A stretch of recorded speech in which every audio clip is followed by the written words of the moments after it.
দিয়া সকাল 6টা বেজে গেছে ওঠ। একটু ঘুমাই না, এখন তো সবে 6টা বাজছে। উঠবি না? না না না, আমি উঠবো না, আমি উঠে পড়ছি, আমি ব্রাশ করছি। এই যে দুপুরে লাঞ্চ করে নে। লাঞ্চে কি আছে? মসুর ডাল আছে, আলু সিদ্ধ আছে, এই গরমে আর কিছু করিনি, খেয়ে নে। মসুর ডাল আর আলু সিদ্ধ ভালো লাগে না খেতে, খাবি না?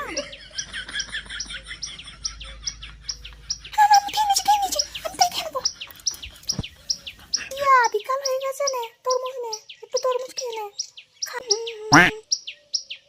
তরমুজ ওর রাবিস, আমি তরমুজ খাবো না মম। খাবি না তরমুজ? খাবি না?